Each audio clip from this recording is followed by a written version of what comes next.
नमस्कार साथियों, प्रेरणा पोर्टल पर कक्षा 1 से लेके 8 तक के बच्चों को आप अपलोड करते ही हैं, पर इस साल जो है बाल वाटिका के बच्चों को भी जोड़ना है। बाल वाटिका को 3 कैटेगरी में बांटा गया है। बाल वाटिका फर्स्ट, जो 3 वर्ष से 4 वर्ष के बच्चे होंगे उन्हें बाल वाटिका फर्स्ट कहा जाएगा। जो 4 वर्ष से 5 वर्ष के बच्चे होंगे उन्हें बाल वाटिका सेकेंड के रूप में रखा जाएगा। और जो बच्चे 5 साल से 6 साल तक के होंगे उन्हें बाल वाटिका 3 में रखा जाएगा। तो इस वर्ष बाल वाटिका 3 वाला अनिवार्य रूप से आपको प्रेरणा पर अपलोड करना है। कारण यह है कि उन बच्चों का भी निपुण आकलन होगा और उन बच्चों को भी निपुण करना है। तो ये तभी हो सकता है जब उन बच्चों को आप अपने पोर्टल पर अपलोड करेंगे।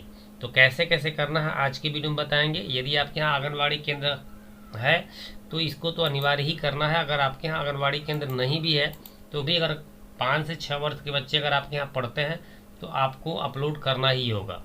सबसे पहले आप क्या करना, टीचर लॉगिन पे क्लिक करके अपना मोबाइल नंबर डालिए, वेरीफाइड पे क्लिक करिए, एक एसएमएस जाएगा, एसएमएस को डाल के लॉगिन कर लीजिए। हम यहाँ पर लॉगिन पे क्लिक कर लेंगे, ओके पे क्लिक कर लेंगे और ये आप डैशबोर्ड पे चले आएंगे। डैशबोर्ड पे आने के बाद यहाँ स्टूडेंट रजिस्ट्रेशन का जो ऑप्शन है इसको आप क्लिक करना है। क्या छात्र छात्रा पहले से ही किसी सरकारी विद्यालय में पढ़ रहा है तो यहाँ आपको नहीं करना है। इसके बाद ये सारी चीज़ें जो भरी भराई मिलेगी, यहाँ से आपको देखिए ये 3 चीज़ें दिया गया है। बाल वाटिका फर्स्ट 3 ईयर मतलब 3 ईयर टू 4 ईयर एंड 3 से 4 साल, बाल वाटिका सेकेंड, बाल वाटिका थर्ड। तो अभी फ़िलहाल बाल वाटिका थर्ड को जोड़ना अनिवार्य है और ये खोल भी रहा है, मतलब यही जुड़ भी पाएगा। अभी बाल वाटिका 2 और 1 नहीं जुड़ पा रहा है। यहाँ पे आंगनबाड़ी केंद्र कोड मांगा है, तो आंगनबाड़ी केंद्र कोड जो होता है वो 11 अंकों का होता है। और अगर हम 11 अंकों का बाल वाटिका केंद्र कोड भी डालेंगे तो यह लेगा नहीं, क्योंकि जिन विद्यालयों में आंगनबाड़ी केंद्र कोड नहीं है उन बच्चों का फिर हो नहीं पाएगा। तो इसलिए इसको जो है आंगनबाड़ी केंद्र कोड नहीं डालना है। तो देखिए यहाँ कोई भी अगर आंगनबाड़ी केंद्र कोड डालते हैं तो लिखेगा सही, कृपया सही आंगनबाड़ी केंद्र कोड भरिए, जबकि ये सही था, ठीक है। और अगर यहाँ आप छोड़ देते हैं तो क्या ले लेगा, तभी भी नहीं लेगा। तो मैं बताऊँगा कि इसमें आपको क्या भरना है। उससे पहले हम भर लेते हैं सारे बच्चों का, आपको प्रवेशांक भरना है। हम बच्चों का प्रवेशांक भर लेते हैं, प्रवेश तिथि भर लेंगे। जब बच्चे का एडमिशन हुआ होगा उस समय आप इसको कर लीजिएगा। जो भी आप अपने रजिस्टर में जिस डेट को आपने किया होगा उसका लिख लीजिए। छात्र छात्रा का आधार बना है कि नहीं, तो अगर बना होगा तो हाँ करिएगा, नहीं तो नहीं कर दीजिएगा। अगर आपके पास आधार बच्चे का होगा तो हाँ करेंगे, नहीं तो नहीं करेंगे। यहाँ पे हम छात्र का नाम लिखेंगे और ये लड़का है, लड़की है, अन्य जो भी है उस कैटेगरी को हमें चयन कर लेंगे। बच्ची की जन्म तिथि जो होगी उसको यहाँ हमें डालना है।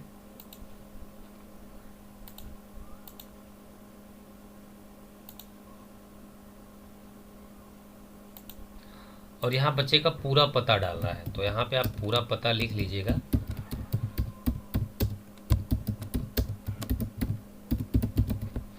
और यहाँ पे कारण लिखना है कि आधार बनना है, बनने की प्रक्रिया में, तो आधार नहीं बना हमारा तो हम नहीं करेंगे, ठीक है। कृपया छात्र जब बनेगा सत्यापन हो जाएगा, हम इसके पिता का हमको नाम लिखना है। जो चीज़ें यहाँ जो भरना है मैं बताते जा रहा हूँ। यहाँ पे आपको बच्ची का माता का नाम भरना है और माता का नाम आप ध्यान दीजिएगा कि हमेशा आधार से, और पिता का नाम आधार से ही भरिएगा ताकि वेरिफिकेशन में दिक्कत ना हो, क्योंकि हो सकता है कि इनकी भी डीबीटी का पैसा मिले इनके खाते में। तो इसलिए इस चीज़ का जरूर ध्यान दीजिएगा, स्पेलिंग मिसमैच नहीं होना चाहिए, ठीक है। पिता की जो शैक्षिक योग्यता होगी उसको यहाँ चयन कर लेना है। यहाँ पे माता जहाँ तक पढ़े होंगे उसको कर लेना है। पिता का व्यवसाय जो होगा वो आपको कर लेना है। माता का व्यवसाय जो होगा उसको आप यहाँ क्लिक कर लेना है। ऑप्शन बहुत सारे मिलेंगे, जो ऑप्शन आपको इसमें से उचित लगेगा वो आप कर लेना है, ठीक है। बच्चे का मोबाइल नंबर अनिवार्य रूप से डालना है। माता पिता का जो मोबाइल नंबर होगा किसी एक का, उसको आपको यहाँ पे लिख लेना होगा। और इसके बाद देखिए व्हाट्सअप नंबर है, चाहे अगर ये नंबर व्हाट्सअप चलता होगा तो लिख सकते हैं, इसको छोड़ सकते हैं। रोल नंबर जो बच्चे का होगा वो आपको डालना होगा। पेन नंबर अगर बच्चे का बना होगा तो डाल सकते हैं, लेकिन नहीं बना है तो छोड़ सकते हैं। फिर यहाँ पे धर्म पे आगे क्लिक कर लेना है। जैसा बच्चे का धर्म हो, जिस कैटेगरी में बच्चा का आता है, राशन कार्ड का प्रकार, जिस श्रेणी से बच्चा आता है उसको आपको सेलेक्ट कर लेना है। बच्चा दिव्यांग है कि नहीं, अगर हाँ होगा तो हाँ करेंगे, नहीं तो नहीं कर देंगे। यदि हाँ करते हैं तो उसके प्रकार को पूछेगा, आप उसके प्रकार के अनुसार भर दीजिएगा। यहाँ से बच्चा जिस कैटेगरी मतलब रूरल है या फिर ये अर्बन है, ग्रामीण क्षेत्र को रूरल बोलेंगे और शहरी को अर्बन बोलेंगे। यहाँ से हम ब्लॉक का नाम ले लेंगे, यहाँ से हम ग्राम पंचायत का नाम ले लेंगे और यहाँ हम उस ग्राम सभा का जो पिन कोड होगा उसको लिख लेंगे। और क्या बालक बालिका आउट ऑफ स्कूल है तो नहीं करेंगे। अभी देखिए हम आंगनबाड़ी केंद्र का कोड यहाँ कुछ भी नहीं डाले हैं, यहाँ हम कुछ भी नहीं डाले हैं। तो यहाँ पे हम सबमिट करेंगे तो नहीं लेगा, कहेगा आंगनवाड़ी केंद्र कोड जरूर भरिए। और जब हम आंगनवाड़ी केंद्र यहाँ भरेंगे तो वो ले नहीं रहा है, मतलब 11 अंकों का आंगनवाड़ी केंद्र कोड होता है, वो ले नहीं रहा है। तो यहाँ क्या भरेंगे, तो सभी लोग केवल यहाँ पे 0 भरेंगे। ध्यान दीजिएगा इस बात को, केवल आपको बस यहाँ पे 0 लिख देना है। उसके बाद यहाँ प्रोसीड टू सेव करना है और बच्चा सक्सेसफुली सेव हो जाएगा। तो ऐसे ही आपके यहाँ जितने भी बच्चे 5 से 6 वर्ष के हैं, आप यहाँ रहेंगे छात्रों का पंजीकरण सफलतापूर्वक हो गया, तो आपका यह बच्चा जुड़ चुका है। इसके बाद यहाँ से हम अभिभावक जो भी डीबीटी का लाभ लेना चाहते हैं उनका नाम यहाँ पे लिखेंगे और उनके आधार से हम इसको वेरीफाइड कर देंगे, ताकि उनके डीबीटी का जो लाभ मिलना है वो मिल जाए।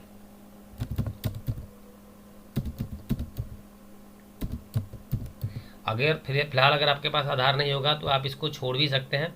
यहाँ पे देखिए, जब आपका रजिस्ट्रेशन हो जा रहा है तो यहाँ अभिभावक का आधार सत्यापित पे क्लिक करिएगा, मैच करेगा तो ये भी सत्यापित यहीं हो जाएगा। अभिभावक का आधार सत्यापित हो चुका है।